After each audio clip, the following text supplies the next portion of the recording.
Please help us do something before our tragedy becomes your tragedy. This was the voice of a mother who lost her 6-year-old baby boy to the Sandy Hook Elementary School senseless massacre. If you are a victim of a gun violence directly or indirectly, or not a victim yet, as part of a society, your day-to-day activity will put you in the same exact position as this mother was. Children are dying while they are in school. People are dying in a public transportation, at the shopping centers, inside a church, as well as sitting inside their own houses. We've come to the point where we can say, wherever we are not safe. According to an article on healthaffairs.org, every day in America, more than 230 people are injured by gunfire and 90 of them died from gun violence. Restrictive law to access gun will prevent additional gun owners, decrease the number of fatalities, and sustain the safety of the public. But there are some people who believe that restrictive laws won't stop the killing. Well, it might not stop the killing, but it sure will minimize the devastation caused by the gun violence in a great number. According to an article by CNBC's journalist John Schoen, researchers at Boston Children's Hospital and the Harvard T.H.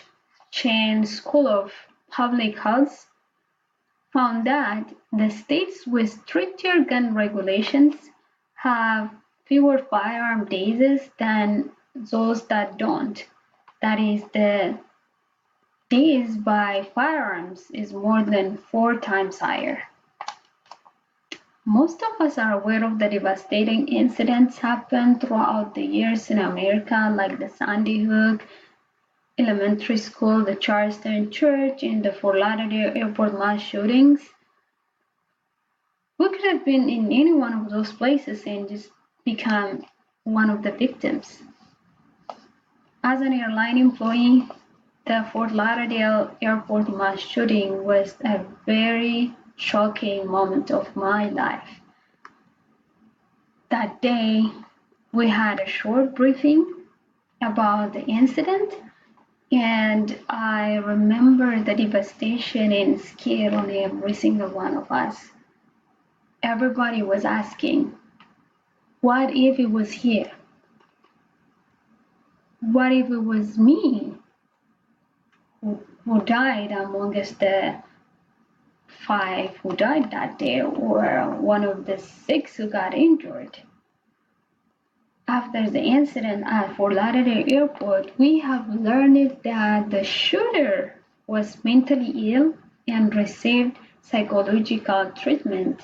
He also informed the FBI that he was hearing voices from ISIS 2 months prior to the incident. What did the FBI do? Nothing. They just let him carry on having the firearm. And also, if we look back and research about Dylann Roof, the Charleston church shooter, an article by TheGuardian.com stated that according to South Carolina State Law Enforcement Division, Dylann was arrested twice. First on March 1st, 2015 for drug possession, and again on April 26, 2015 for trespassing. This indicates that the law is weak and is allowing gun to fall easily into the hands of mentally ill and convicted criminals. It is sad to say that it is very easy now to get a gun.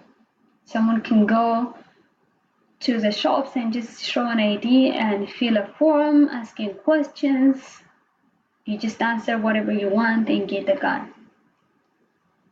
It is that simple. The idea of gun control is very, very argumentative, but I believe that the current law should be revised and there have to be more restrictive law. So what should be done? Requiring a serious and thorough background check will be the major step to control the access of guns by people who are convicted criminals and mentally ill individuals.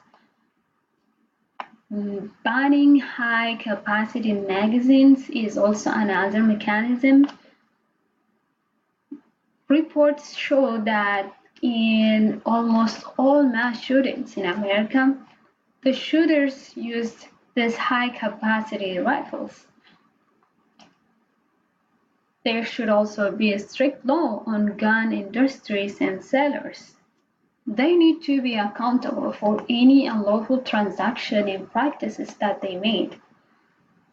They all need to be licensed, and any individual who is in a possession of a weapon that was bought from unlicensed seller should be convicted and receive maximum punishment. Before allowing individuals to own a gun, there should be a mandatory training as well as psychological examination to know the capability of the person to own a gun. And finally, the law should require the individuals who own a gun to see a psychiatrist every certain time and renew the license. It might be every 3 months or 6 months. So this will help to monitor the individual's psychological status after owning the firearm.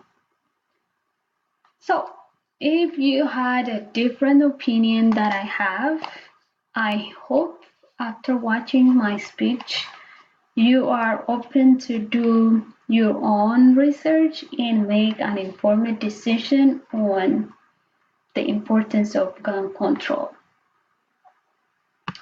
So if you want to join the movement to make a difference, what can you do?